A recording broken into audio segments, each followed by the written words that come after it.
everyone. Hello. Hello. And welcome to EB Videos. EB Videos This number... is episode 12. Ooh. We've gone a long way, Jamie. Well, not really. No, not yet. Not yet. We still need have to a be long faster. way to More go. videos. More videos. Power. First of all, you might have already noticed, but since the last video, we have a new opening jingle, like a music, a melody, and an outro, like the end of the video.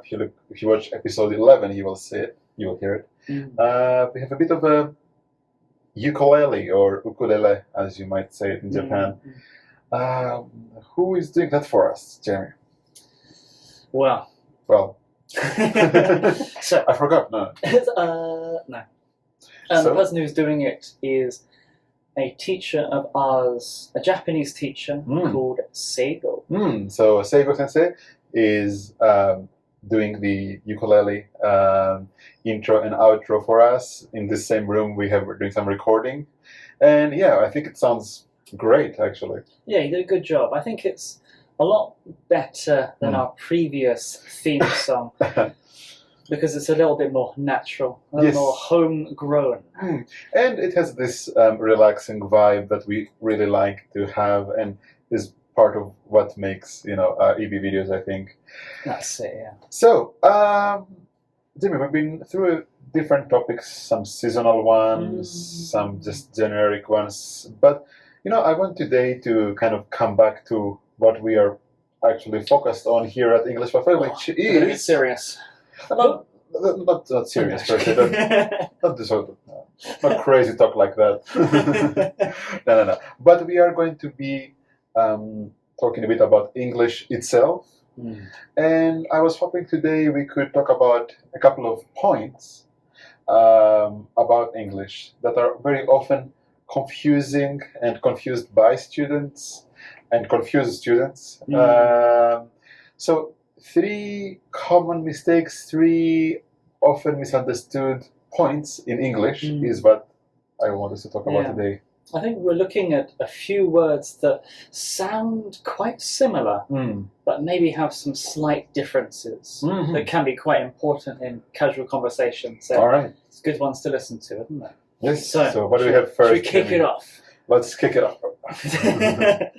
So our first one that we'll have a look at is cheer up and cheer on. Okay. It's not the same? Uh-oh. So, yeah, a little bit different, I think. So, let's first look at cheer up. Uh-oh. So, George is pretending to be crying.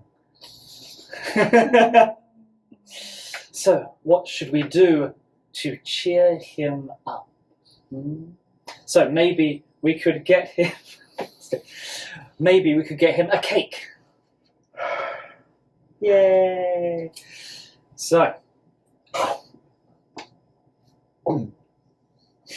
wanted some of that cake. Too bad. Shocking. Anyway, so the basic idea of cheer up is to go from sad to happy. That's it. So, I mean, there's many situations. Maybe you didn't get the right exam scores that you wanted, and you're feeling sad. And so how do you cheer yourself up? So, Georgie, how about yourself? How do you cheer yourself up? I was feeling down all day. Like, it was a terrible day until the latest EB video was uploaded, and it cheered me right up. We call that a cheesy comment. Check it out. Anyway, yes, so you can say like a melody cheers you up, a song cheers you up, my friend cheered me up. I was walking with my niece and she dropped her ice cream and she started crying, and I bought her an even bigger ice cream to cheer her up. And then she dropped that too, hoping she would get an even bigger one. Sounds dangerous. Sounds dangerous. What cheers you up, Jim? What cheers me up? Well, definitely the sun. So the summer weather really cheers me up. So waking up in the morning, seeing the sun, feeling the heat, I feel very good. So that cheers me up a lot. Right. So this is a good example of cheer up, right? The sun, music, something cheers you up. Now, we've heard several times, like I went to my son's high school to cheer him up. It sounds like maybe he was crying about something, but what you're usually trying to say is that maybe he was running a race, or he was, he had a test or something. In which case, Jamie? Then we would use cheer on. Now, cheer on is very much focused on more motivation, support. So maybe your team, maybe you're a big supporter of the Hanshin Tigers. And so when you go to the game, maybe you're wearing the face paint and the shirt, and you're thinking, come on, Hanshin, come on, you can do it. Hanshin Tigers. That's it, yeah, the chants. So these chants and things like this, we call this cheering on. Cheer on someone. That's it. And cheer on actually implies some form of action, like you're doing something in support of that team person, right? You're singing, you're dancing, you're shouting, you're doing something. Yeah. Now, there is a bit of a third thing that I want to mention. If it's just an opinion, right? Like, which team do you support? Which is your favorite athlete for the 2020 Olympics? Then I might say I'm cheering for the Hanshin Tigers. Nice work. I cheer for them. So, yeah, very good. I'm cheering for you, Jamie. You can do it. Thank you. I will try. So, yeah. Cheer up is sad to happy. Cheer on is motivating or encouraging someone with an action.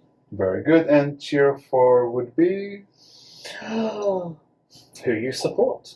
Right. So you, as an opinion, as a feeling, like I want him, them, her to do well. Right. That's it. Very good. So point done. Check. We should have a little checklist. Check. We could. Maybe. We'll see what the budget. See what money we've got left.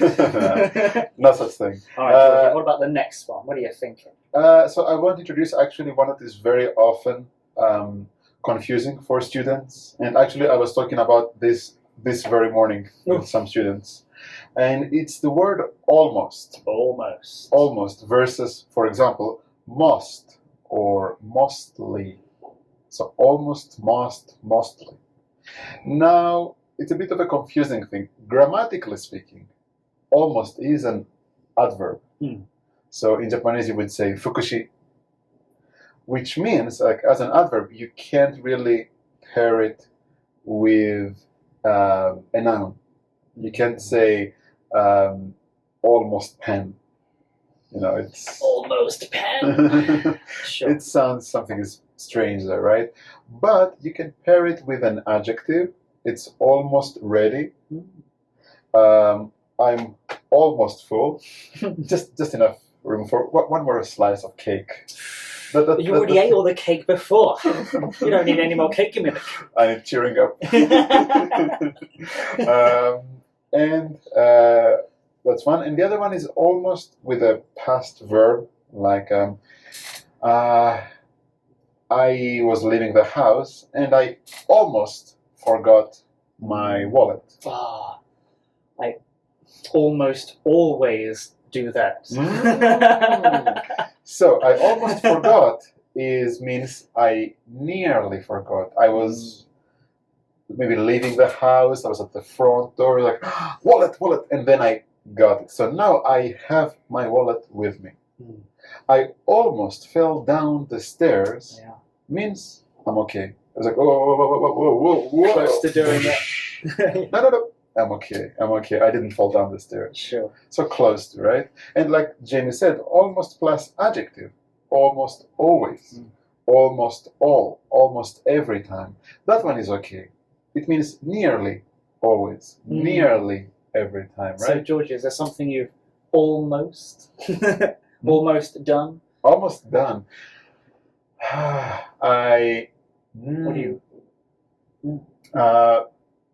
Actually, one time I almost sent a line stamp with some hearts and like love to one of my coworkers because I was talking online with a different chat group, and usually I talk with my wife. So I was like, oh, this is going to go to my wife, and I'm like, whoops, no, erase and send it to my wife. Dodge the bullet. Dodge the bullet. That's a great one. Dodge the bullet. That's a great one It's to an idiom. remember. Yes. Good idiom. Dodge the bullet. How about most though, or mostly? That's a tricky one, right? Most. For example, most people in Japan, let's say, for example, like miso soup. Just a general statement, right? Most people is okay. Almost people sound strange. Almost all people, okay. So most people, almost all people. It's getting confusing, Georgie. Sorry. No, I'm only joking. Okay. No, it's very useful. Very useful. Yeah. And how about mostly? When we use mostly? I guess for frequencies, I imagine. I mostly do that. But also, like, let's say there are many people in this room, but they're mostly Japanese. Sure, yeah, the average of something. Yeah, it's a great point, Georgie. All right. It's a great point. So, remember, almost is an adverb. So, remember, almost all is okay. Almost adjective, almost full is okay. Almost ready, almost finished is okay. Or almost all something, almost all people, almost. And then I almost did something. Suru tokoro datta in Japanese. Yeah. Very good, Georgie. I like it. Yay. Very useful. Very useful. So make sure you get your notebook and write down some of these points, and you can use them later, maybe. Very good. Very good. All right, Georgie. And next one. What was it? It was miss and mistake. Miss and mistake. Right. Can you tell us about it, Jamie? So, miss and mistake. Now, I think for Japanese, these can sometimes be the same thing. So, miss and mistake can sometimes be heard as the same meaning. Yeah, but I heard I miss at work, right? That's it, yeah. Right. So, it's a little different. A little different. So, miss, we often connect to maybe not get something. So, for example, I missed the train, or I missed the bus, or you can also use just as well. So I just missed the doors close in front of your face, and then very sad. That's it. Get it out. Exactly. That's it.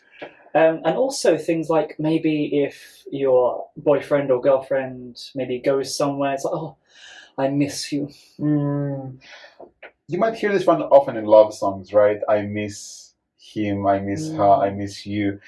This means I really want to... You want to see that person, you want to be with that person. That's it. Now, I think most Japanese people have heard of it for people, but actually it's not only for people. For example, for me, I miss fishing with my father. Yeah, very good. So miss doing something means you haven't done it for a long time and you wish you could do it again, even if it's not possible. Yeah. I miss that. I miss English bacon. The saltiness, the crispiness. Fry at breakfast. Ooh. That's too good. My mind was somewhere else. Welcome back to this world, Jamie. Okay, I'm back. Yeah. So, like Jamie said, you can miss a train, you can miss a bus, you miss someone, you miss doing something. Also, when you couldn't do or say something, like I missed class, I missed school, I missed work because I was sick. I missed the latest English Buffet Videos episode.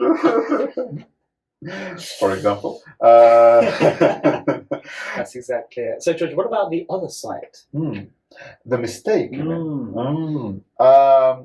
Yes, so mistake is, first of all, a noun. I made a mistake is the collocation. So you can say I made a big mistake at work. I made a mistake and it cost me a lot of money. Or Gotta stop gambling, George.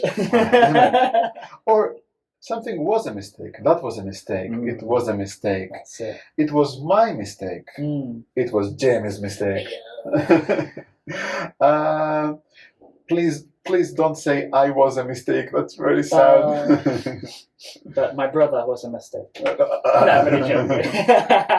But yes, if you say I was a mistake, means your existence was a mistake. But it's usually said in a joke, rather than something serious, of course. That's it. Yeah. You can say I was mistaken. Mistaken is an adjective. That's okay. I was mistaken. Yeah, very good. So, Georgia, have you made any mistakes? Big, small? Or no mistakes? He is perfect. No. Like an angel. No. I'm pretty absent-minded, and sometimes I tend to be a bit too aloof about things. So I often make mistakes, and I often forget things. So it happens. How about you, Jamie? Well, as you probably know, George, my memory is truly shocking. Hi, have we met? I'm Jamie. Hi, nice to meet you. George. Oh, wow, fantastic. Great. Your name, Jeremy? Let me take my ID card. And this is very common for me, that I will forget many things, and especially dates. So I often make many mistakes with dates. So his wife asked him, do you remember our date yesterday? I was like, no. That's so true. Yeah. Or do you remember what date we're going to this very important place? And I'm like, Tuesday? But no, you made a mistake. I'm like, That's a mistake, right? But yeah. I often, or have you ever mistaken someone for Yeah. Someone else. That's a very interesting one. Very good, Jamie. So mistake someone for someone else, or mistake something for something else, means you are confused and you think A is B. This person is this person. So many times, right? You're walking down the street, you're like, you wave at someone, you're like, hello. Never mind. Completely different person. You're like, oh, this is embarrassing. Sorry, I mistook you for my friend. Let's see. Yeah, I actually once mistook at one of the volunteer work camps in Japan. I mistook sugar for salt. Oh. So that was a terrible coffee for everyone. Everyone drank it. I made coffee for everyone. I was like, here's your coffee. It's like, oh, this Greek coffee tastes unique. I was like, what do you mean? Like, oh. But that's very true with cooking, right? Salt and sugar so easily mixed up. Yeah. Anyway, guys, how about you? Any mistakes you've made? Have you made a mistake regarding these 3 points we talked about today? True, very true. We really hope this video actually helped you correct some of your own mistakes. If you didn't realize it, maybe now you can actually think about it and fix it. And yes, we look forward to hearing you use it in class. Yeah, sure.